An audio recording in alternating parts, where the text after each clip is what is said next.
TPA Board meeting. Call it to order at 1:32 p.m. on Tuesday, May 19th, 2026. We'll start with at the top of the agenda. Do we have any items? Okay, roll call, I'm sorry. Okay. Commissioner Cox, Lori Cox, Commissioner Messersmith, Commissioner O'Keefe, Present. Commissioner Maddox, Present. Commissioner Minor, Present. Commissioner Matlow, Here. Commissioner Richardson, and Commissioner Williams Cox. Here. Okay, thank you for that. Agenda modifications, correct? Yes, Mr. Chair, we had a request to pull item 5E from consent related to the Transportation Regional Incentive Program grant. Do we have any rules as far as timing on pulling consent items? No, sir. So we have a consent item on trip, that's item number E that's been pulled. Can I get a motion to amend the agenda to pull item E? Moved by Commissioner Williams, seconded by Commissioner Minor. Any objection? Seeing none, show it as approved unanimously. We'll move now to public comment. Is there any public comment? We don't have any speakers signed up. Thank you, sir. Can I get a motion to approve consent? One real quick Sorry. consent agenda. I needed to point out, thanks to a question from Commissioner O'Keefe, we actually found that we had a typo in the financial policy. I passed that out today. It's a little briefing there. It originally read, talked about transferring funds between tasks. The maximum was $200,000. That should have read $100,000 or 10%. And the correct language is reflected in what you have today. We asked that that be amended to include that language. What item is that under? That is under 5F. Okay. All right, so can I get a motion to approve the consent agenda with F being modified to reflect the changes that the executive director has mentioned? So moved. Moved by Commissioner O'Keefe, there a second. Seconded by School Board Member Lawson Cox. Any objection? Seeing none, we show it approved unanimously. We'll go now to item E, which is the CRTPA Regional Significant Roadmap and Transportation Regional Incentive Project Priority List Adoption Ratification. It's been pulled by Commissioner O'Keefe. Mr. Executive Director. Just briefly, just to give you some background, the Transportation Regional Incentive Program, or TRIP, has been around for about 15 or 20 years. It's a program by which local governments can apply for funds for projects that can show improvement to a state facility. We actually don't do this every year because sometimes applications, they don't open an application cycle, but we did this year in Blueprint and applied for $3 million to assist with the funding of the Wulani Boulevard extension. Sure, that's my background. Commissioner O'Keefe, Yes. can I have a motion? Yes, for the sake of discussion, move staff recommendation. That recommendation moved by Commissioner O'Keefe. There's a second. Seconded by Commissioner Richardson. Commissioner O'Keefe, you have the floor. Thank you. I'm actually going to vote against this, but for the sake of orderly meeting. Sorry to interrupt, Commissioner. I'm Talking to the getting a mic. hand signal from the back. I guess somebody needs to move their microphones up. Talk It's not into the coming mic. out. Yes, sir. Yeah. Thank you. Thanks, Tom. Pull your mics closer if you can. Make sure we get an echo there. How are we doing now? Thank you. I'm actually going to oppose this. The priority road is Wulani Boulevard and Northeast Gateway. This is out of the 4 recent priority items under this policy. 3 of 4 have been for either Wulani or Northeast Gateway, which I believe we are over-dedicating local funds and regional funds for what is primarily benefiting developers when other areas ought to be priority. And if you look at the map in the agenda item, that is the only priority, regional priority road mentioned in all of our region, and I think that doesn't make common sense to me. And so I wanted to pull it. I will be opposing that item. Commissioner O'Keefe, given the fact that you're going to oppose the item, would you like to rescind your motion and allow somebody else to make it? I would. Thank you. I'll rescind the The motion. motion's been rescinded. Is there a motion for staff recommendation? moved. So moved by Commissioner Williams Cox, seconded by Commissioner Richardson. All those in favor indicate by saying aye. Aye. Any objection? Nay. Nay. Motion passes with Commissioners O'Keefe and Commissioner Matlow in dissent. We'll move now to roll call votes, which means like we have none. CRTPA action 8A, which would be North Monroe Street Safety Study Phase 2. Mr. Executive Director. Thank you, Mr. Chairman. All three items today are actually updates. There's no action required, but we will be heading out for public comment on a series of meetings in the next probably 30 to 45 days on most all of these. So we always like to come in and give you all a presentation so you can see what's being presented out in our public meetings. So with this, I'll start with Mr. Castrua. He's a project manager for this, and go from there. Thank you all. Action item, correct? No, sir, there's no action required today. Are there any actions on any of these? No, sir. Okay, so there's no action, no more action on the agenda at all. No, sir. Okay, thank you. Yes, sir. Thank you. In the January meeting, we gave you an update as to the status of the project on North Monroe Street. We started back in August, and since that time, there's been a lot of data collection, a lot of processing, a lot of recommendations, or I'll call them draft recommendations that we have coming out of that analysis. So I will turn that over to Brian from RSNH, Brian Powers from RSNH, and he'll run you through the presentation, give you some information and status of where we're at, and then where we're moving from here. Brian? Thank you, thank you. Good afternoon, everyone. It's a pleasure to be out in front of you again. Hopefully you guys can hear me. Sounds like a little bit of an echo, so we're good. So just a brief agenda. Like Jack mentioned, we've kind of been out in front of you a little bit before, but just to give you an idea of where we are now. We'll give you a little bit of a background summary of some of our findings, talk about where these areas that we're looking at specifically are, and then, of course, our next steps. So just as a reminder, this began as part of the Safety Action Plan, identified this corridor as a high-injury network. So then we went forward, honed in on this corridor about 7 miles from Tharp up to Bainbridge/Capitol Circle Northwest. And then, of course, through this process, we identified that there was very significant pedestrian cyclist crashes happening, a fair number of fatalities, and a high percentage of them along the corridor. So just a brief snapshot of some of the information that we're seeing here. As part of this effort, we're honing in from that 7-mile whole corridor to 8 specific locations and some of the signalized intersections that are servicing them. So we're looking at these mid-block locations to determine what could be done to potentially reduce these fatal crashes and cyclist crashes as well between pedestrians and cyclists, as well as just improving the overall safety of the corridor. So again, just highlighting where these are. So fairly spread out, but effectively from Fred George down to Tharp Street is our general limits, with additional 8 call-outs as we have here.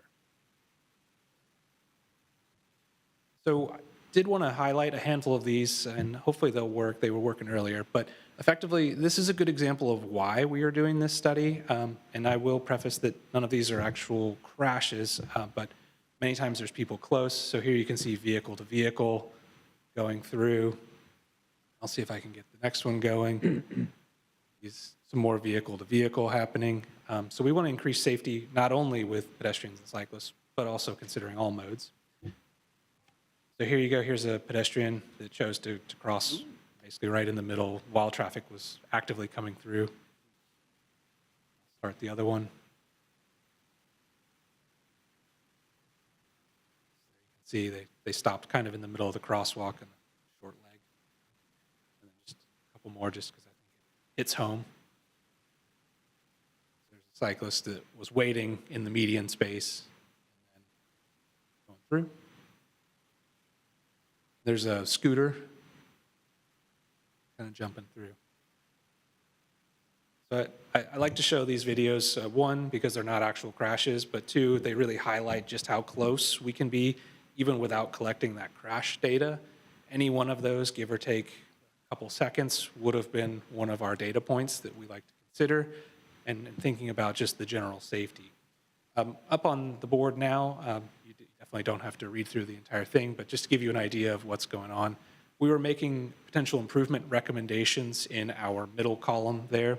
Effectively, these recommendations for our specific crossings include a signalized crossing in some of the location pedestrian fencing to encourage pedestrians to move towards those crossings, in addition to the potential relocation of a handful of transit stops, because we noticed as part of our site visits that those were a big driver along the corridor as well. So then, of course, we developed potential costs related to those, and equating the safety benefits to the potential costs of these, we developed a benefit cost ratio that helps identify whether or not an individual improvement would potentially be a net positive along the corridor. Though what I like to highlight here is that this should be considered at the corridor level, not individual spot improvements. So you'll see that some of them are 20 times the cost. You'll see a 20 times benefit, whereas others are ever so slightly under that 1.0. Collectively, we're sitting at about a 10 times benefit related to that.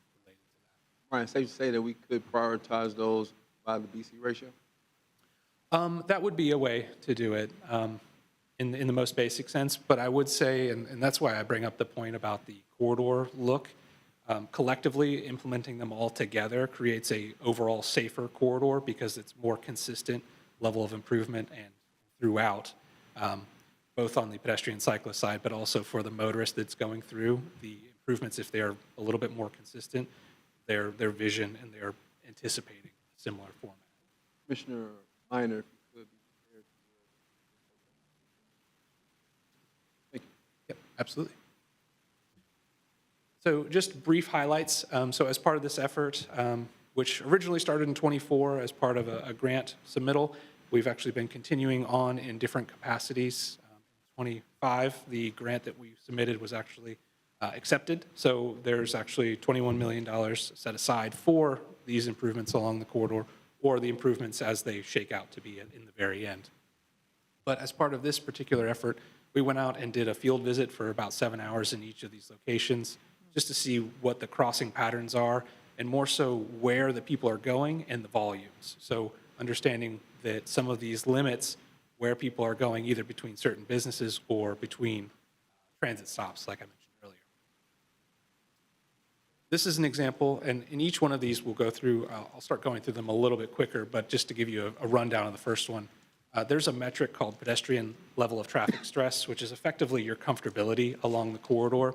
And along this corridor, we largely are in the 3 and 4 range, which is largely uncomfortable. That's going to be your people who are speed walkers or generally very fearless, whereas a number 1 would be folks who are maybe children, families, people in wheelchairs, et cetera. They're going to be more comfortable in a 1. So you'll see as a common trend, largely 3s and 4s along this area, and the bicycle level of traffic stress is a very similar metric. So just jumping through, highlighting some of the safety features in these specific boxes. So again, here in 2019, we had a fatality and 2 other crashes with pedestrians and cyclists. Examples of what some of the improvements could do, just kind of generally shifting and where a potential improvement could be put.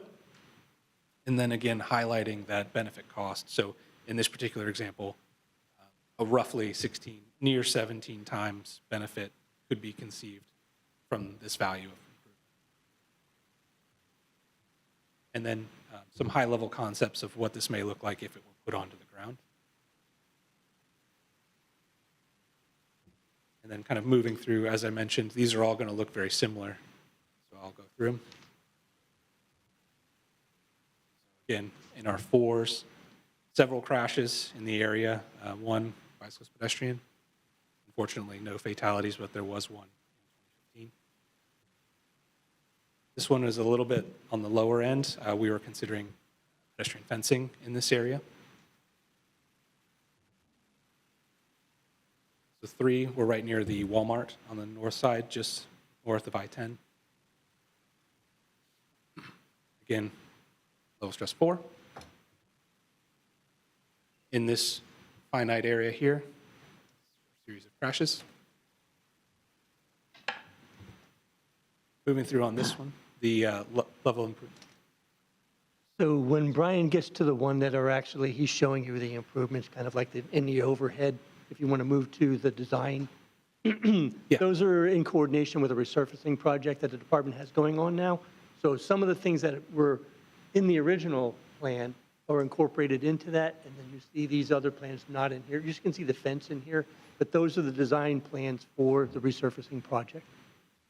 Yes, yes. So the majority of the area just south of I-10, as part of the original grant application in 24, we made a series of recommendations as part of that, and then DOT actually incorporated a handful of them into their resurfacing project, which we were very happy to see. So there's already safety improvements going onto the ground as related to this overall effort. So jump into 4. This is right near the hospital, just on the north side of I-10. So again, level stress 4. A series of fatality, incapacitating injuries, and then a series of other crashes as well. Again, here's another one of our higher benefit costs.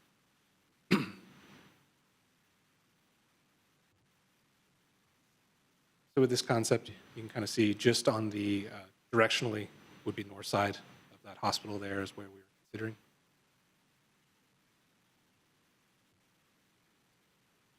This is just south of I-10.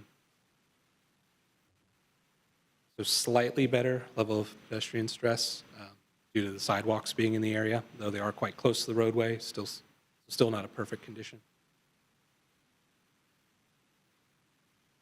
Our number of crashes in these particular areas tend to increase just because they're a little bit busier.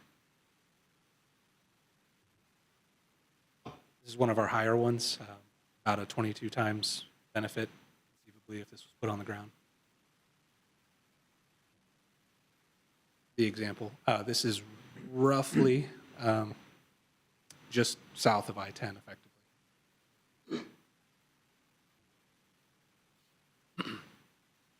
Six, so we're going down the road towards John Knox, a little bit closer, right at Allen.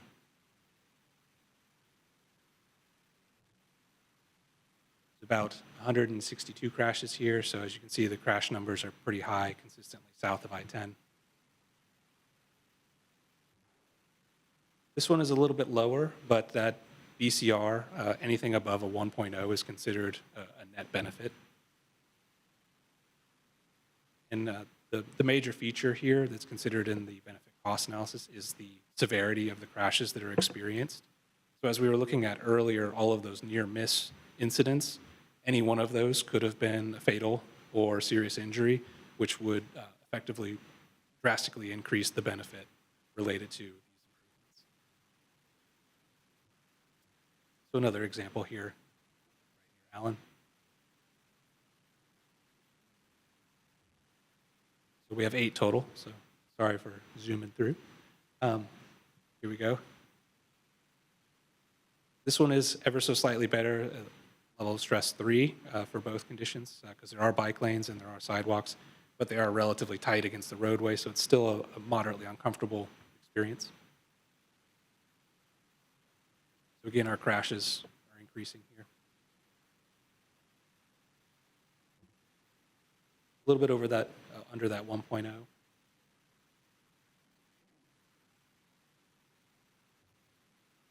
And this example here, so just for bearings, this is very close to Silver Slipper, and as part of the resurfacing and in part of our previous efforts, Silver Slipper is getting a slight reconfiguration as they do the resurfacing. They're going to reconfigure it roughly to a right in, right out, because if you recall, currently, so it's a little bit of an obscure movement now. There's actually a stop sign that's kind of out closer into the roadway. So if you sit and look at it, it looks a little odd in its current configuration, but that'll be fixed here in the near future. So then getting down, this is just north of Tharp Street. So again, there are sidewalks, a little bit of a bike lane presence, really tight. See, our crashes have gone down in this specific area. There still was a fatality right in the corner. This is one of our higher ones as well. One of the things we noticed in this location, throughout the corridor, generally, the transit stops were really big as far as the movements. Folks were getting off the bus, getting on the bus. and then oftentimes would walk immediately across the road and then go to the next bus stop or go to their destination of choice, whether it be a restaurant, et cetera. So as part of this, what you would have seen there is some of our ideas of putting the transit stops a little bit closer. Of course, coordinating with Star Metro to make sure that that's done appropriately in line with their operations and, of course, their safety standards. And here's what that could look like in this area, again, just north of Tharp. So just highlighting some of the next steps, we are actually very close to the end of this. We've highlighted June 26. So our next steps generally are coordination with DOT is ongoing, and of course coordination with the county and city to make sure that not only what we're proposing makes sense from all of their various viewpoints, but also how it folds into the grant funds that are currently being considered. That's all I have. I'm happy to answer questions as well. Mr. Minor? Thank you, Mr. Chairman. Appreciate it. Brian, thank you for all your work on this, for you and your team. A couple of questions. Well, let me start with this. We've been working together on North Monroe for a long time, and a lot of the stuff that I hear about pedestrian and vehicular crashes is anecdotal, right? I'll talk with employees at businesses on North Monroe, and they'll tell me the story of when they saw a fatality from a pedestrian hit, right? Or I've missed a hit and run just by minutes, coming up minutes after it happens. Another fatality just north of John Knox. This analysis is great because it quantifies the anecdotes, right? I thought I had a good sense of where the hotspots were on North Monroe. In many cases, your data kind of corroborates my sense of things, which is terrific. I did have a question, though. If you go to crossing area 7, this is the area just north of John Knox. About 2 or 3 years ago, we had a pedestrian fatality. This is the one I came across like minutes after it happened. And I don't see, that one was rated rather low. And I might be missing something here, but I think it was under 1, if I remember right. So, it's going. I clicked too 7. many times. There we go. You said 7. Yeah, 7. So I think I know exactly what you're talking about. And was this the view you were hoping for, or did you want one? Goes to,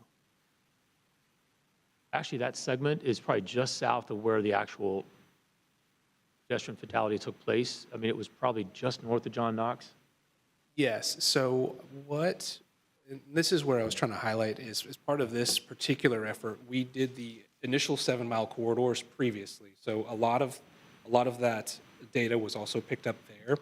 What we were honing in on to really give some very finite identification of potential improvements is within these crossing areas, with the logic that every crash along the corridor matters. But when we're talking about a specific improvement applying to specific crashes, in order to develop those ECA ratios, what we did was we developed a finite square, effectively punching out the data for those.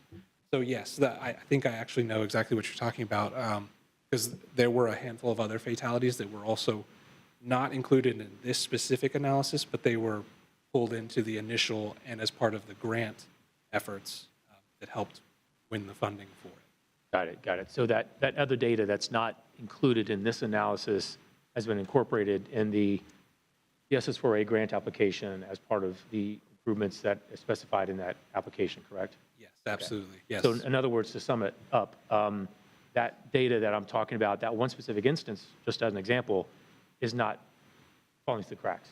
No. Yeah, like I said, every fatality along the roadway was recorded.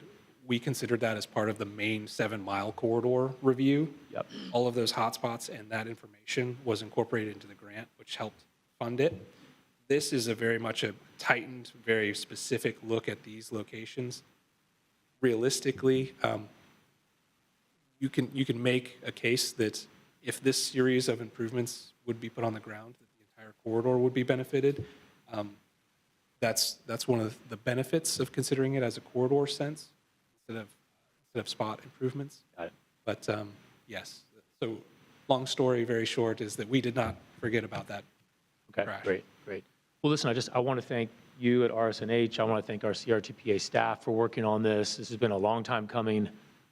This is going to be outstanding input into the Leon County staff's analysis of what they're going to be working on with US DOT and FDOT, and Blueprint for that matter, on what goes into the next phase of the grant award. And I also want to take a quick step back and I want to thank FDOT for all the work that's taking place right now in North Monroe. Right now, as we speak, there are 2 projects going on in North Monroe. There's FDOT's adding sidewalks west of on North Monroe between John Knox and Lakeshore. In addition to that, they're also adding some underground utility upgrades. So big thanks to FDOT on that. FDOT is also coordinating with Blueprint on upgrading some of the medians right now. Those are 2 projects going on right now. In addition to that, you have the fiscal year 27 resurfacing project that FDOT is also underway with. I went to the public meeting that they had last month on that. That's moving along really well. And then, of course, the 4th project is the Safe Streets for All grant award, which is probably going to be turning dirt in 28, I think, if that sounds about right. So all that stuff, you have 4 projects either underway or coming soon on North Monroe, which is a huge turnaround over the last few years. So I just want to thank everyone here. I want to thank Blueprint, FDOT, US DOT, if they're listening, RSNH. It's a huge coordinated effort. The good thing about these projects is that they're not done in different silos. I think, Brian, I think you might have mentioned this, but some of the medians that are being identified right now are already being included in the FDOT fiscal year 27 resurfacing project, which is going to be terrific because we can check that off when it comes to the SS4A project in fiscal year 28. If something is being done by FDOT now, we can check that off in fiscal year 28 for SS4A and then move down the list of safety priorities with that grant money. So that's a great level of coordination that we're able to achieve as well. Just want to thank everybody all around for some tremendous work. Thank you, Mr. Chairman. Thank you, Commissioner Meyer. Wanted to take a minute to give you some credit for what you're doing on North Monroe. You've been very methodical, combining all the resources that we have here in Leon County, CRTPA, City, County, Blueprint, and making sure we're using those resources to improve North Monroe Street.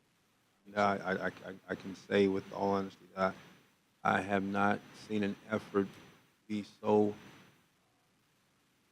inclusive of every single resource we have in all my years of being here. So I wanted to give a shout out for that. Congratulations on the hard work. Thank staff here for what they've done to help push that ball forward. Thank you, Mr. Any other comments on this? All right, seeing none, we'll go to item number 8B, the US 90 West Trail Feasibility Study. Yes, sir. Mr. Chairman, I think, too, I need to clarify. When I spoke earlier before we started, I mentioned that all 3 of these projects have public meetings coming up in the next month or so. Actually, just B and C. We do not have any public meetings scheduled for the North. I did have a commissioner. I'm stepping on toes here, but Brian, if you could come back.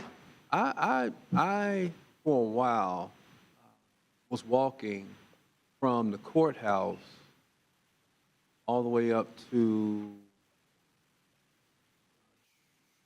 Smoothie King on North Monroe, about a 5-mile walk. And one thing I noticed was the sidewalk.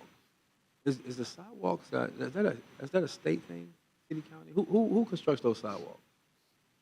Monroe, it'll be the state. Yeah. State. Yeah. My thought was, I mean, if you're going to walk along a 4-lane highway, it's one of the best walks to take. But there are places where the sidewalk is narrow, and there's places where there's no sidewalk at all. And when you talk about safety, per se, one thing that I enjoy most, and it's not even a close to a comparison because it's a totally different road, is what we were able to do on Monroe and the width of those sidewalks and how comfortable people are walking back and forth along that roadway. Is there any thought, Brian, or any hope that eventually we could maybe either get those sidewalks widened and in some places put sidewalks along that path? And I know it's probably the least of you guys' worries when it comes to North Monroe, but it's a thing. I think I always hate this, but the practical response to that is probably not, because those sidewalks are on back of right-of-way. So if we needed to expand them, we're probably taking up parking spaces things like that. I'm not aware, unless I've missed it, the project underway now up around John Knox should be the last gap sidewalk south of the interstate. Is there another one? Well, Stretch when where you there's no cross, sidewalk? I think when you cross, maybe it's on the other side of the road, but I distinctly remember when you cross that, the mall is on your right, gas station on the left. When you cross that street right there, there's a place that you get to. There is no sidewalks. 'Cause I remember walking sideways on the hill, feeling like I was going to roll down the hill. But it's not a very long stretch, but there is some there. I enjoyed the walk. It was a nice walk. It really was. I distinctly remember, it's been a while since I walked it, but I distinctly remember the sidewalks being, I remember thinking to myself, man, I wish the sidewalks were wider. There's some places that weren't sidewalks, but again, probably the least of you guys' worries, but when it comes to safety, but I just wanted to put that out. Yeah, and I would say that the width is definitely a consideration. As time has gone on, the standards for what's allowable and what's not for sidewalks has shifted a little bit. Generally, they don't like to go below 6 feet now because, again, that comfortability, that kind of touches on also the level of traffic stress that we were talking about. A smaller facility is a little bit substandard, especially if it's right next to the roadway. Of course, if there's no facility, like you were talking about, walking on the side of the ditch there. One of the main features of the grant that we worked in was actually the filling of the gaps going forward. So focusing not so much on the widening of existing, but focusing on where there was no facility and then adding them in. That was a big part. Which is like, it's right there where the FSU Credit Union used to be. It's I Shop, Shell Station, and then there's FSU Credit Union right there and right before the Smoothie King. That's where it was. But either way, thank you. I appreciate it. Thank you so much. Absolutely. Okay, now we can move on to the next one. Now, as the executive director said, that B and C will have public meetings coming Yes, sir. up. We're So now still working on. to schedule those, so as soon as we get dates and locations, we'll certainly let you know. Thank you, sir. We're on B now, which is the US 90 West Trail feasibility Off to Mr. Burke. Good afternoon, members. We have an update on this project, which is actually evaluating a multi-use trail potentiality from Chattahoochee in the west all the way east to Quincy, about 22 miles along US 90. As we just mentioned, there are upcoming public meetings, and Lindsay Slaughterback with KHA is actually going to provide some information on those towards the end of this presentation. Good afternoon. Thanks for having me. So as Greg said, I'll just give you guys a quick update on this and then happy to answer any questions. So just to recap on this project, we are looking again at Chattahoochee to Quincy along US 90, FDOT Road. So this project was funded, the feasibility study at least was funded by FDOT District 3 through their Sun Trails program. So it's about 22 miles in length, and we've been working on it since about last August. So we've completed phase 1, which was the existing conditions assessment and then initial stakeholder engagement. And then right now we're really focused on wrapping up the feasibility report, developing alternatives, and then getting out to the public. So last time I was here to update you on this project was at the board retreat in January. So we talked about our completed corridor site visits. So we've gone out there a couple of times, stomped around a little bit, taken a lot of pictures. It's beautiful. And we also conducted initial stakeholder engagement that was with the county, Gadsden County, City of Chattahoochee, City of Quincy, and City of Gretna, and generally favorable, supportive feedback at that point. We also completed the existing conditions assessment and the report, so those are available on the CRTPA website, and those really just look at kind of what's out there right now as it stands. Could we put a trail? Would it fit within the right-of-way? We also identified different constrained areas along the corridor, and that usually is related to natural features like wetlands or right-of-way constraints. So over the last couple of months, we've been working on alternatives development, which is a huge part of a feasibility study where you're just trying to determine if this were in fact feasible, which at this point we feel it generally is. There's a little bit more right-of-way documentation we need to do, but generally speaking, it is feasible. And so at this point, you're looking at where does the trail go? And so along US 90, like US 90 proper, I guess we'll call it, the corridor is pretty wide, lots of right-of-way, no big issues, a few small spots that I'll talk about here in a minute. And then But for the most part, US 90 outside of the city limits, totally fine. We feel really good about it. Downtown Chattahoochee and Quincy are another story. Very tight right-of-way, lots of driveways, lots of commercial businesses. So that is something that we really focused on the last few months.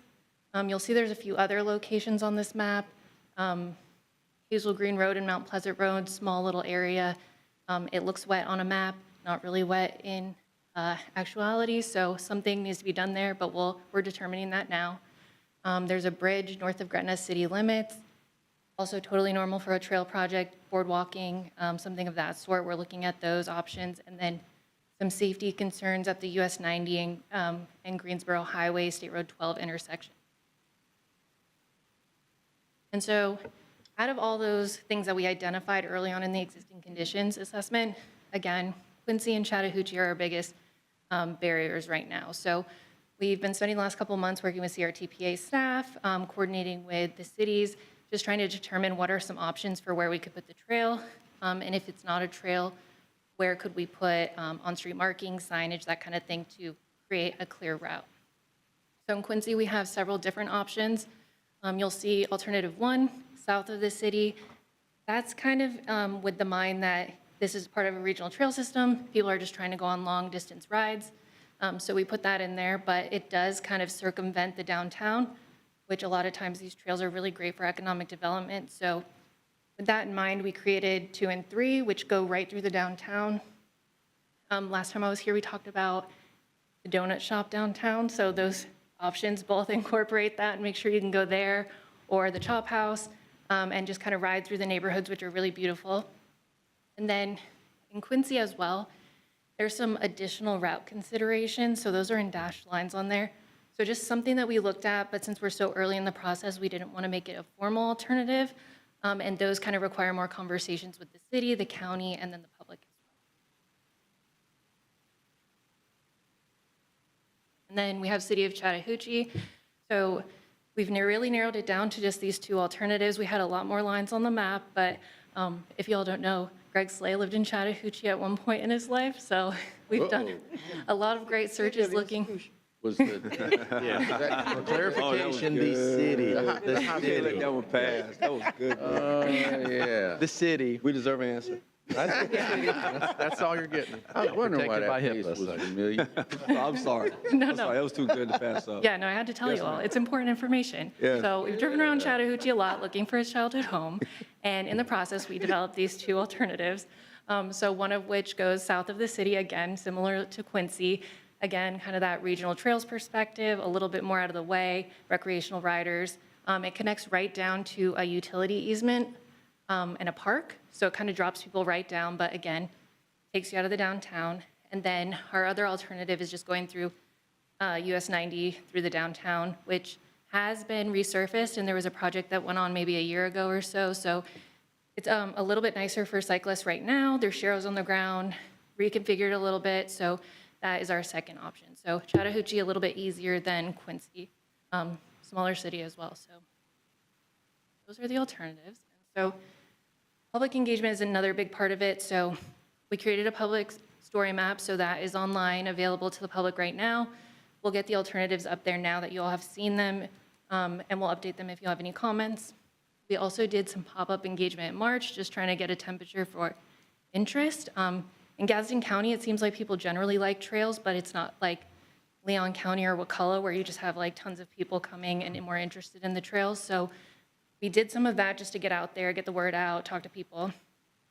We're also doing ongoing stakeholder engagement. So that is, again, city, county, just making sure that they're aware of the alternatives, no big issues with them, and then moving that forward again to the public next month. So we're looking at Chattahoochee on June 17th. That's going to be at City Hall. We just got confirmation like 2 hours ago, so go Greg Burke. And then Quincy will do the next night, June 18th, at the county chambers in downtown Quincy. And so what's next? Again, we'll finalize those alternatives, make some recommendations for those constrained areas, work with our engineers to get some renderings done so we have some really nice drawings, and that can move forward to the next phase when funding becomes available. We'll develop some planning level cost estimates just to get an idea with a good contingency on there just to make sure that however long it takes to get to the next phase of funding, we have a good idea of how much it might cost. There's the public meetings, stakeholder engagement, and then all of that will go into the final feasibility report. So we're expecting to complete that sometime this summer, so lots of stuff happening here in the next 2 months. But with that, I can answer any questions. Thank you. Thank you, ma'am. Any speakers on this item? You know, we had this conversation before, and I don't want to continue to have it, but when Commissioner Dr. Lee was a Gaston County Commissioner, Commissioner Williams, Cox, Commissioner Richardson, those who've been here for a while might remember this. He was at all of us. He bought issue after issue after issue, and that area was well represented when issues came up that involved Gaston County, period. And we've talked about that representation coming out of Gaston County and trying to make sure we get them here and get them to our meetings so we can hear their take on some of these things. When I look at this, when I look at what's going on here, what we're talking about, this is definitely something I would love to hear a Gaston County commissioner or representative from the area speak on, get their take on it. I'm almost tempted. Have we spoken to them? Are we in coordination with them when it comes to Greg, are we in conversation with them when it comes to issues like this and us working on things? Yeah, very much so, and we'll be sending out, obviously, these public meeting announcements to the electeds as well. Most recently, I guess, last Thursday, Lindsay and I met with the new Quincy City Manager, Mr. Milton, about this project, and he's going to bring it forward, obviously, to his city commissioners for Quincy. As Lindsay said at the beginning of this, her presentation, this study is actually being funded, this feasibility study, by SunTrails. So when we actually submitted the SunTrails grant to do this, we very much coordinated with Gadsden County itself because they had to actually pass resolutions supporting the project as well as committing towards the maintenance as it goes forward. We've also been in contact with the Public Works folks, with the county, and as well as Lindsay said, the meeting that we're having, one of the meetings that we're having in Quincy is being held in Gadsden County Commission chambers. Mm-hmm. So that's all going to be brought forward to them as well. But there has been a lot of support actually from Gadsden County elected officials. Great. You know, it's an old saying that I get from a friend of mine, very, very close friend, said, if Muhammad won't come to you, you must go to Muhammad. And when we have these issues, if they're not at the table, I still want to know how they feel. And I don't know if that's a staff thing that that you talk about. You know, we've been in contact with Gaston County, and though they're not here, they're very much in support of this project and what we're doing here. Greg, I don't know if you want to do that for me. I don't feel right because we're all going to represent our respective areas to the max, and though some of us may have relationships with Gaston County, we may know a lot about Gaston County, we're not actually on their commission and in their city commissions or county commissions and have our complete finger on the heartbeat of what may be going on and how they may be feeling. So I don't know if everybody be okay with that. But Greg, in the future, when we have items that, especially concerning Gaston County, if we could, I would love to know, if no representative is here, how they may be feeling about the specific project we're talking about. Commissioner Richardson. Thank you, Chairman. I wanted to mention a very good friend of mine who is now the county administrator for Gaston County, Reginald James. He's a former school superintendent, retired from that position, is now, I think he's permanent now, county administrator. And I'm sure if we approached him about being involved or making sure that one of their commissioners is involved, he would be more than willing to do that. You know, he's still learning the ropes in that new position, but I'm sure he's being a part of what we're trying to accomplish for Gaston County in that respect. If we could, Greg, just reach out and maybe give the new administrator a overview of what we do here in express to them how important these meetings are and see if we can't find somebody on the board. We have been trying to do that, and I think Commissioner Williams-Cox brought this up a couple months ago with Jefferson and Gadsden County. We reached out a couple of times to Jefferson County and can't get a response back. We reached out to Gadsden County and had some conversations, and Commissioner Holt, who is the representative for Gadsden County, asked us to use a different email rather than her commission email. We had been using both, so I'm just not really quite sure why we're not getting. But we can certainly sit down. Reach out to the new county Yes, sir. We actually, we have a good working relationship with their county planning director. Had a lot of conversations with him, so we will certainly reach out to the county administrator. Thank you. Commissioner Matlow. Thank you, Mr. Chair, and I agree with your assessment on reaching out and getting their opinion. I would say particularly interested in the route alternatives. I know as if I'm going to bike 22 miles, I think going into the city center and being able to be a patron to the businesses Quincy's a great destination, I think, for a reasonable bike ride and to be able to explore the area. It would make most sense. I know that's not the most feasible alternative, but I do think if we're building it, and if that's what they would like to see, it definitely makes the most sense in my viewpoint that you're able to bike into downtown Quincy. Thank you. That's good. Yes, ma'am. Sorry. And Mr. Matlow, that's actually, it's funny you mentioned it. That's usually the first conversation we have is how do we get them into the downtown, but very similar to what we talked about earlier with North Monroe. You know, once you get into the city property, practically in all these small towns, everything's within the right of way. There's nothing to go outside, but that's one of the things we try to do is figure out, you know, if we lay our route down, what's the easiest way for them to get to those businesses? That's the main reason you go there if you're going to do it right. That is definitely part of the conversation every time. Thank you. I was just going to say, as a side, you know, this is important to us. It may not be as important. May not be the top priority that is of concern in Gadsden County, given a number of other things that may be taking priority. And I understand what you're saying about getting people there to the downtown, which they're trying to revive, I believe. But if there are other priorities that are taking place that they must focus on, and that's where the focus is. This is a opportunity for a bike ride. You know, many folks may not be interested in bike riding. They may not be interested in trails. They're interested in some other things that are going on. I'm not saying that that's why we may not be getting participation. I'm just saying that everybody's busy doing what it is that they're doing to meet the needs of their community, immediate needs of their community. And we know that the economy right now is a great concern, as well as workforce and all those things that are going on, not only in our area, but there as well. So I think that what Commissioner Richardson has said, reaching out to Reginald James would be good. I have relationships. I've reached out and had good conversations. So if we all keep talking, maybe we'll get somebody here that will stand in the gap and represent the concerns of Gadsden County, or at least be able to go back to the public meetings and participate in the public meetings and get people there.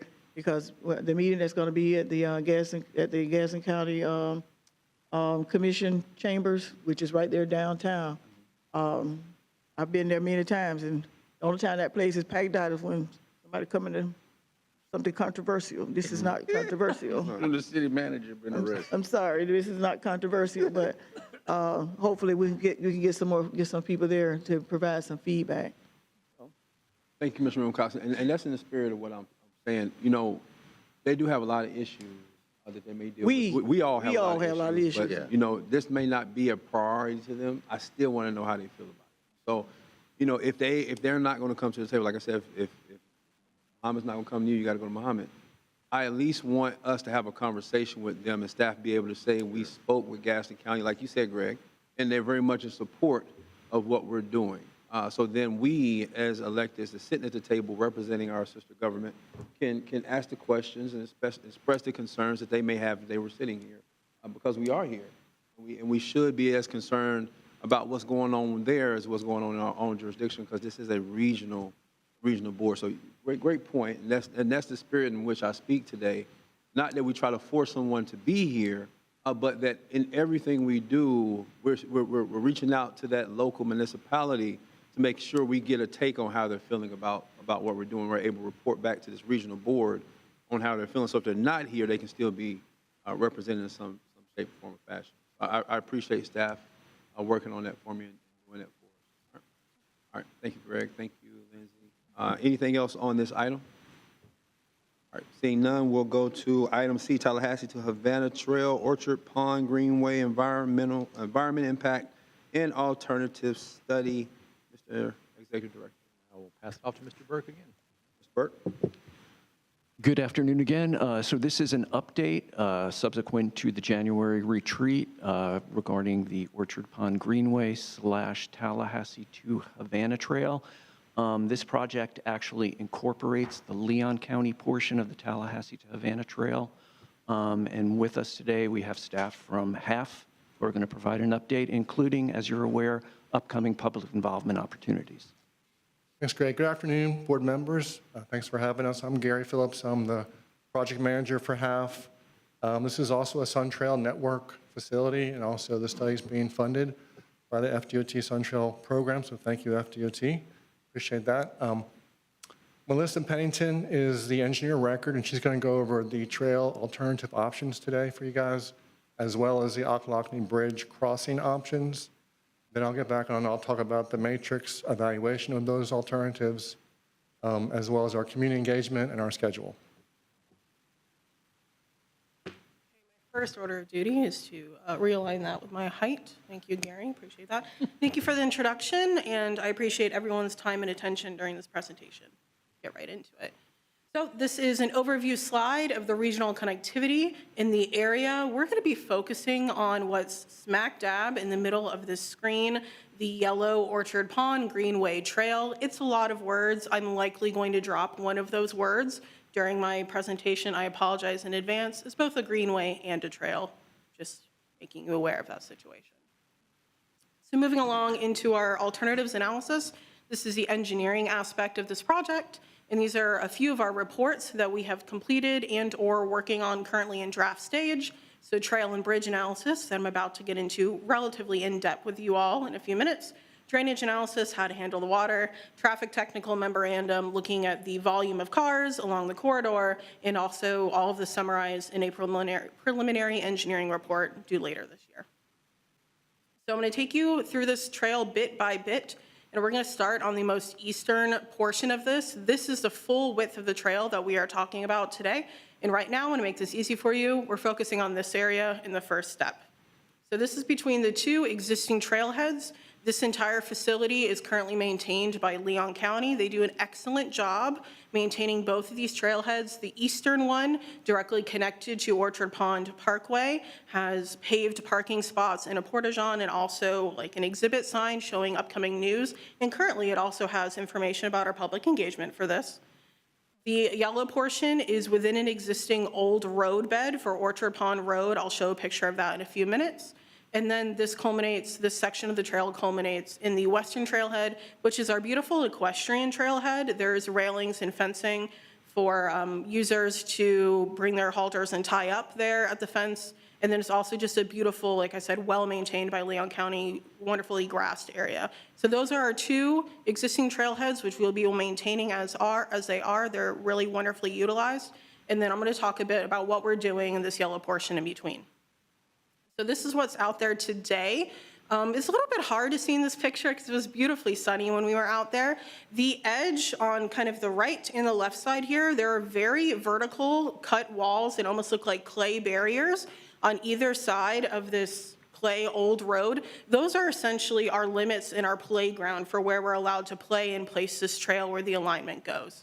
We are proposing that we have a 10 to 12 foot paved trail. Paved is very important as that is part of the requirements for the Sun Trail and applicable with the funding that, again, is funding this project and any construction down the line. Adjacent to the 10 to 12 foot paved trail, we have an open area where the width may vary depending on how wide those clay walls, how far apart they are on either side. It varies from 29 to 24 feet along this 3.6 mile length of the trail. So that open width will be varied, but that will be unpaved, likely sodded. And then further along the side, we have an unpaved swale, which will occasionally hold up to 6 inches of water, but the dirt and the soil here is not very great for infiltration, so we need to make sure that we have a space for the water to remain after the rain comes, because it's more safe for all the users on the opposite side of the trail. What I want to note here is we are fully utilizing the width between the cut walls as much as we can. We are shifting the paved trail to an opposite side, kind of hugging one of those walls to try and allow the largest amount of open space that we can on the opposite side. Again, we have a limited swath of what we're working with here, and we're really trying to make it suitable for as many of the user groups as we have. Currently, this existing 3.6-mile area is open for pedestrians, bicyclists, and equestrian users. We want to maintain that trio of users moving forward. So now I'm going to get into another portion of this trail, which is this area right here. This begins at the western trailhead, as I described as the equestrian trailhead, and then runs north along Old Bainbridge Road up to the river, Occoquan River, where we have a bridge crossing to Gadsden County. But right now I'm going to focus on the green, the orange, and the blue lines here. And I'll get into each one of them independently. Overall, this is the typical section that we're working with for all of these 3 alignment alternatives. Again, you see the similar 10 to 12-foot wide trail paved, as described earlier, as part of Sun Trail requirements. And all of the water sloughs off to one side. It'll be contained on the opposite side.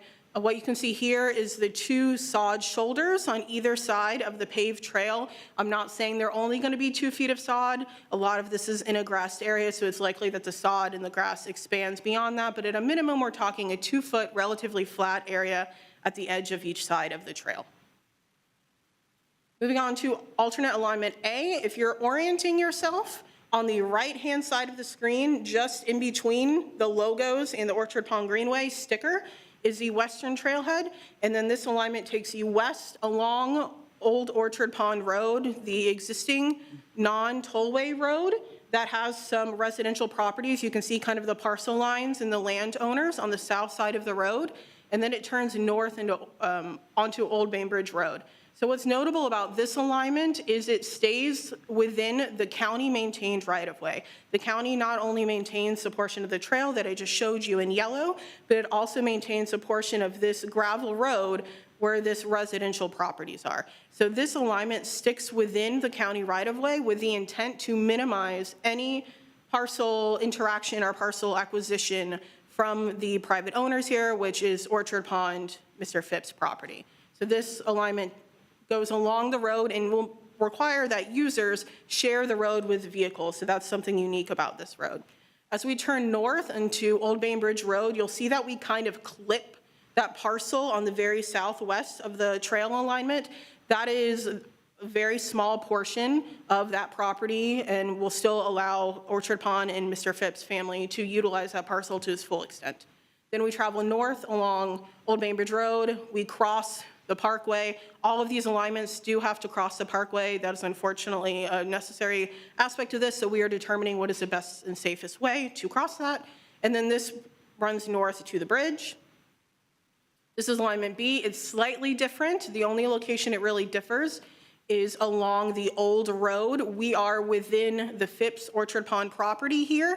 It allows us to be an off-street facility, which is more comfortable and safer for users, so they don't have to share the trail with the residents that utilize the road to the south to access their homes. Again, we do a clip of the parcel on the southwest portion here and run north along the Old Bainbridge Road. What's unique about this one is there is not a barrier required between the trail and Old Bainbridge Road south of the parkway, because we're allowed to get far enough out since we're utilizing the Phipps property parcel, versus the previous alignment I showed you does have a barrier in between Old Bainbridge and the trail because it's so close, because we're trying to keep it nice and compact. This is our third alignment, our most recent alignment. This is a little more north of your screen than the previous two, and is unique, and that is the only one that connects directly out of the western trailhead to the north. We are looking at crossing Orchard Pond Parkway further away from the intersection in this alignment. We're intending that to be a safer crossing location, as cars won't build up into the Old Bainbridge and Parkway intersection. If there's someone making a right turn off of Old Bainbridge onto the Parkway, and there's a few vehicles that stack up, that can become a relatively dangerous situation. For anyone who's driven on Old Bainbridge as you approach the road, it's very much a commuter road. People are very comfortable driving on it, and they tend to speed a little. And of course, we likely would too. And there's also a horizontal curve as you approach the bridge. So it's kind of a messy situation, and we're thinking that users will feel more comfortable crossing the Parkway further away from the intersection in this case. North, once you cross the Parkway, you stick on county property, and the county is currently maintaining everything within that line work. You can see the parcel line here, and they're looking into the legality of placing a trail here. Sometimes there's limits on agreements. You can only maintain the road, you cannot place a trail, things like that. So the county is looking into that as well. So those are our 3 alignments. I've taken you to Old Bainbridge on all 3 of them. This is what it will look like if you're standing on Old Bainbridge looking north. You can see the 2 existing travel lanes notated by the vehicles riding on them, the existing guardrail, and then over to the east is our proposed trail. Again, we're looking at a 10 to 12-foot width and a barrier off on the east side. We want to keep users on the east side of Old Bainbridge. It is very unsafe to cross Old Bainbridge Road, so we are avoiding that as much as possible. What's notable about this visual here is there's very much a drop-off. Just beyond this barrier on the east side, there are beautifully maintained wetlands. It's actually a preservation designated area in the Phipps property, and we want to minimize the natural feature impact there, so we're taking a wall there instead of grading out to existing ground. I'm now going to take you to the bridge, which this is an aerial view of it. On the left-hand side of the screen is Leon County. On the right-hand side of the screen is Gadsden County. And on the bottom right where the Orchard Pond Greenway logo is an existing boat ramp that's currently open to the public and in due time will be part of a Gadsden County facility and will be county maintained. What's interesting about this bridge is while the river portion is relatively narrow, it's only about 125 feet that you're actually over water. The bridge itself, including both of the approaches, the one on the south is very, very long. The one on the north is a little bit shorter, but in total it's 400 feet of bridge, which is a significant length of bridge, including the approach. So any additional improvements to the bridge on the bridge has a long length and thus a high cost. So I'm going to provide 3 different alternatives here. This is alternative number 1, and I'll do a bit of a spoiler for you. This is our recommended option. We're looking at a cantilever bridge deck panel, which the thing you need to focus on here is on the right-hand side. We are adding essentially like a little bracket onto the sides of the existing bridge deck, and then having a surface material on top of it. What we currently show here is an open metal decking that allows the water to flow through and is also lighter than comparable surfaces as like a concrete slab or asphalt or something like that. So this allows you to have a wider sidewalk added because it's a lighter surface material.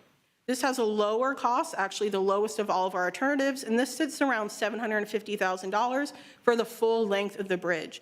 The great aspect about this as well, this is why it's our recommended, is that we can get this on relatively quickly compared to more extensive and expensive options that may impact the structural integrity of the bridge, which is already beyond its life age. It's 60 years when bridges are typically tended to be 50 years old before they're replaced. This one's already at 60. And so we're aiming to get this trail and sidewalk on the bridge so that when it is replaced down the line, it is replaced in kind, and you have a nice new trail associated with that bridge replacement.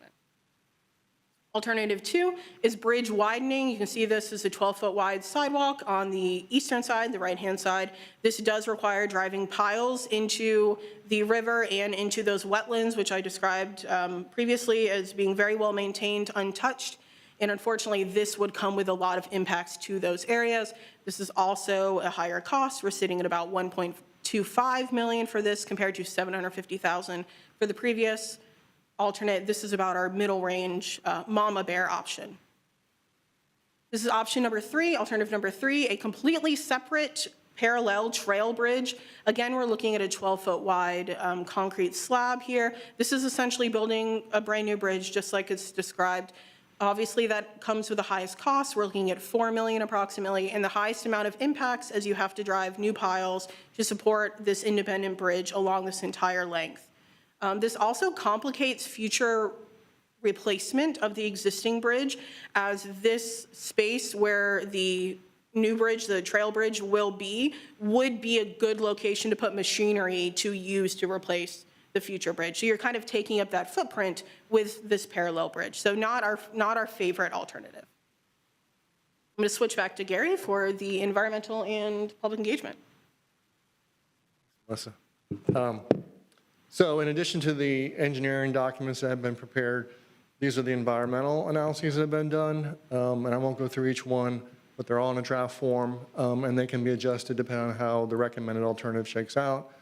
All of that gets put into what DOT calls a type 1 categorical exclusion documentation, which basically leads you into a location design concept approval, what they call LDCA.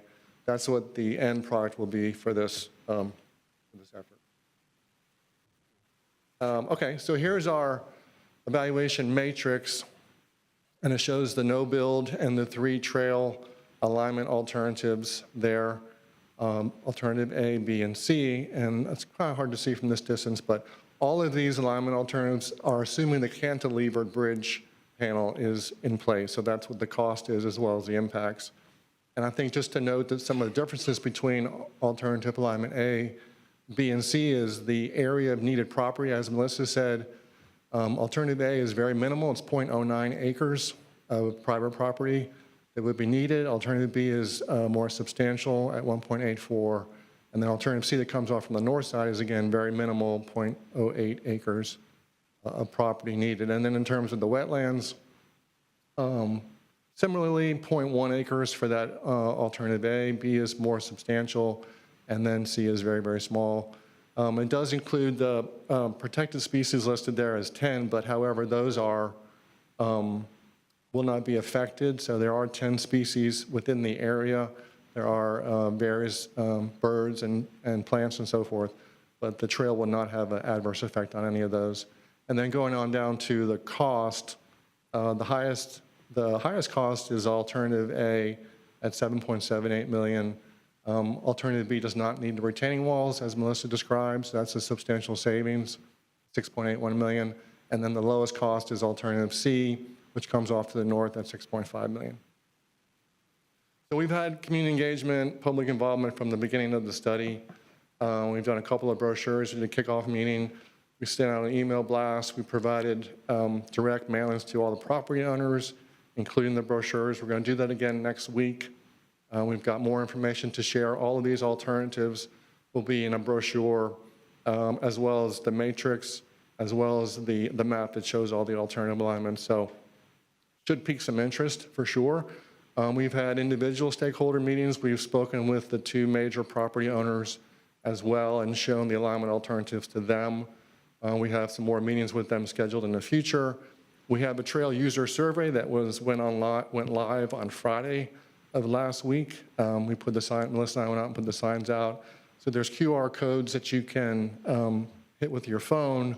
You can go in and take a 15-question survey. It takes about 2 minutes, and also directs you to the public meeting, alternatives public meeting for June 4th, which will be virtual and in person. So what that means is we'll do it in person, and then we'll also have PDF boards or PDFs online that you can go through and basically see the same information that you would see in the public meeting. And then we have the meeting with the board here again on September 28th to talk about which one is recommended. This is the trail survey, just a cover of that. So again, it's about a 15-question, how often do you use it? What days of the week? How long do you ride or walk? What would you suggest could be improved? Do you like the maintenance? Things like that. So we'll get some good feedback on who uses the trail and what they like about it and what potential improvements could be.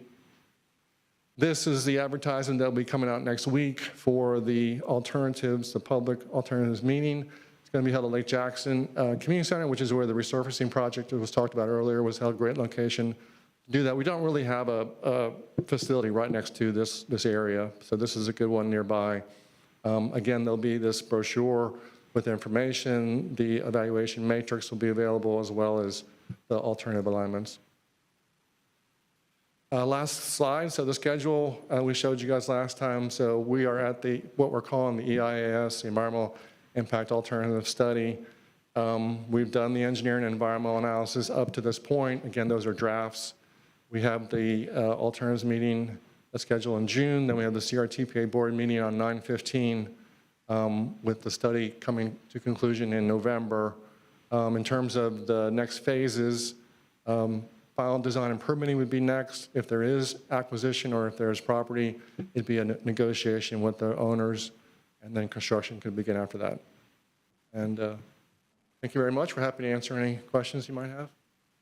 Chair, if I can make a Yes, quick- Gary, on the costs, those were just for the trail. Those did not include the bridge. It included the bridge cantilever option and Okay, all just the those. cantilever option. So yeah, so if that's the one that goes with, then those are the final costs, yeah.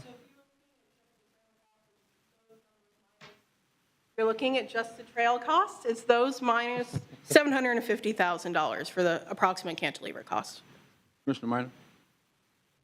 Thank you, Mr. Chairman. Great work, Gary and Melissa, appreciate it. Quick question on the cantilever bridge option. I think we talked about this when we met last time. Let's say we go with that option. You've got the cantilever bridge walkway installed. As you said earlier and today, the bridge itself is past its life cycle. 60 years, you said? Mm-hmm. When that is replaced, is it a foregone conclusion that a walkway will be installed with the replacement bridge?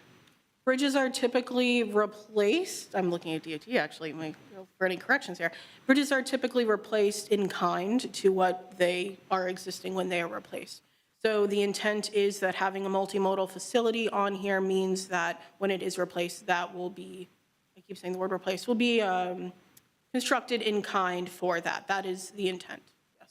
And when the bridge is replaced, it may continue with a new cantilever bridge option, or would it likely be an extension of one of the other options? Like option B, I think it was, right? Where you're essentially widening the bridge. Yeah, that's a very good question. I can't say I have an answer for that. I know it will be good. He's picking up the cue. Very good. It will be that or greater, and now I will look for an accurate answer. Thank you. Yes, based on the historical replacement, we would include that in essence. It would be a wider bridge with an appropriate barrier. Gotcha. Okay, that makes sense. So if we chose option A, after the public input, when it comes back to us in September, let's say we go with option A, the cantilever bridge. In a way, that's a temporary option, and we can reasonably assume that when the bridge is replaced, will it be in fact having option B as the long-term future of that when the entire bridge is replaced? Yes, I would say that's a very fair statement. What I do want to emphasize is these cantilever systems are utilized in permanent conditions throughout the state. There are some that go over I-75 even, so very significant pedestrian corridors. So while it will be a temporary situation in our case, they are safe and well utilized throughout the state for a permanent condition.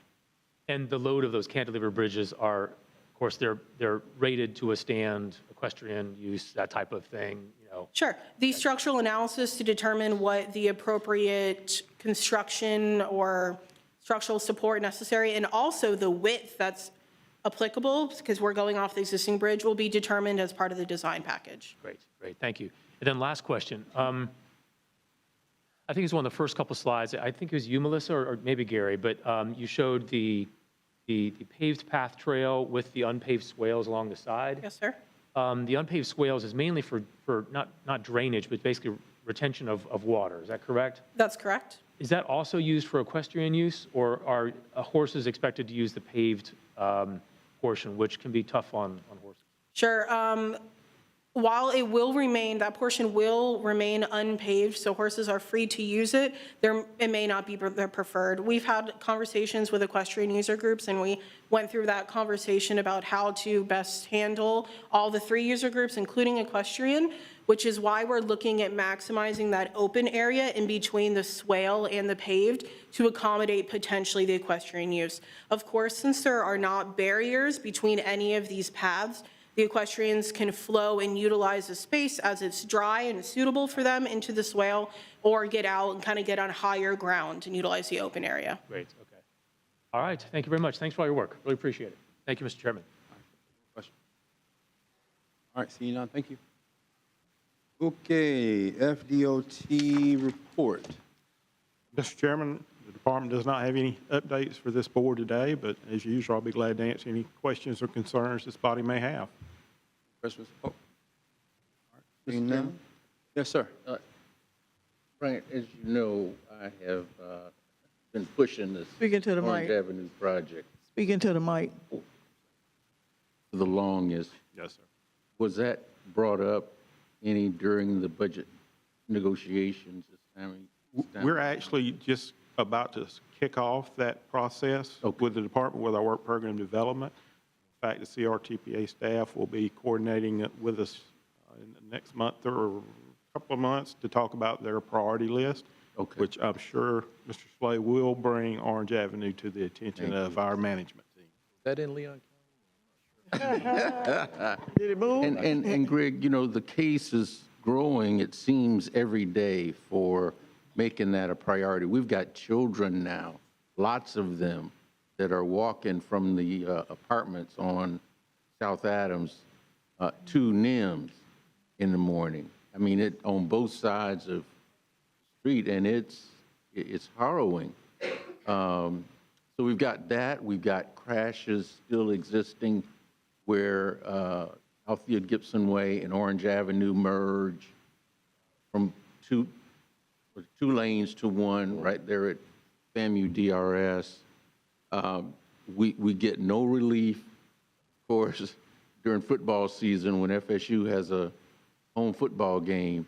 But even without that, traffic along Orange Avenue now is just almost unbelievable. It's really hard to get out of some of the neighborhoods along that section of Orange Avenue. And there was one other thing.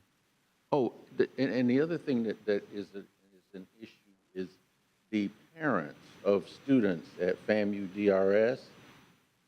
They park literally on Orange Avenue waiting for school to recess. And it backs up traffic like you wouldn't believe again.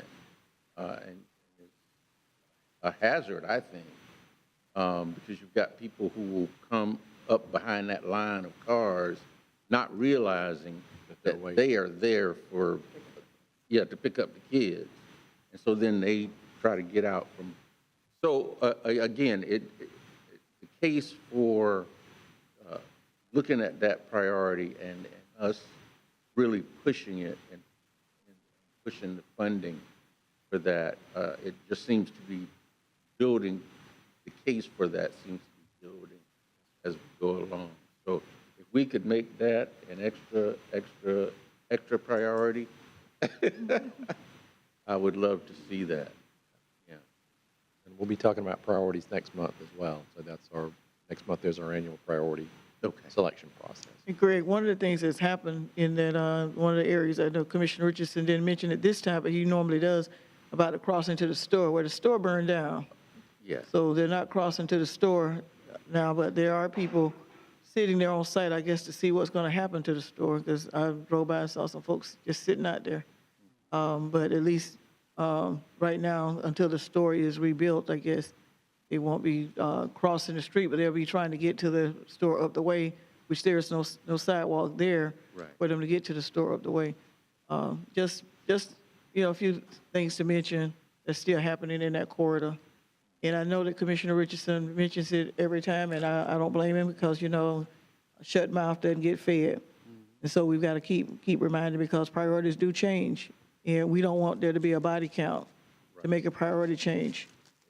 So thank you for hearing he and I meeting after meeting. I haven't mentioned trains yet, but it's coming. You haven't. You're overdue. Another question from Brian?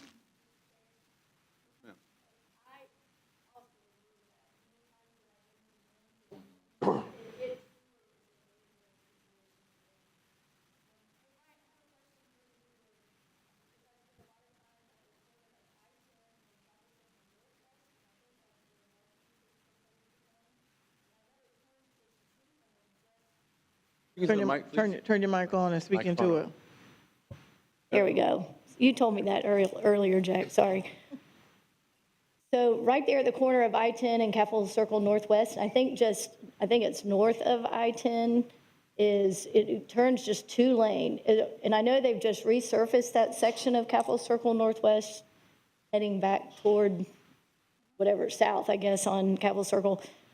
Are there plans for that section? I know there's multiple lanes there now, but if anybody's been to a Buc-ee's anywhere in Florida or wherever, it's absolutely insane the amount of traffic that will bring. So are there any plans for that intersection, even expanding? We are starting the process of looking at that corridor.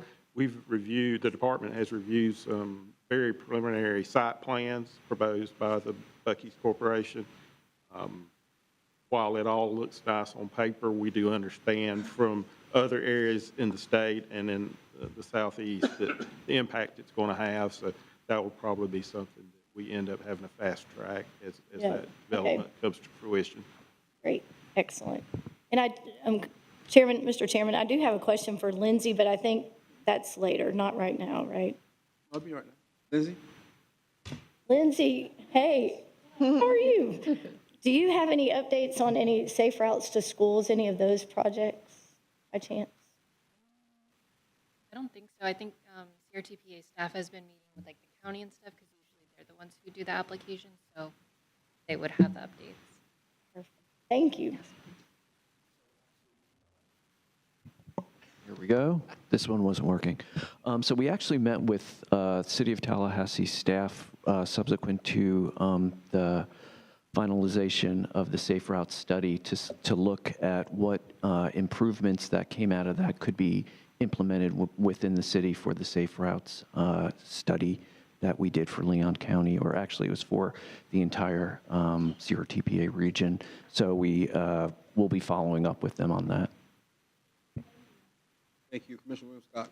I just wanted to say to Brian, south of Highway 20 at Bluntstown, the work that's going on there, where Orange Avenue dead ends, I'm loving it. It's wide open. I'm loving it. Although last night I almost had a little altercation. That's not your fault, but the little altercation was that I couldn't see where to turn off to get into the turning lane because they were blocking it off to do the work that they were doing there last night. And the blue lights were blinding of the highway patrolman, so I made sure I didn't get in his way.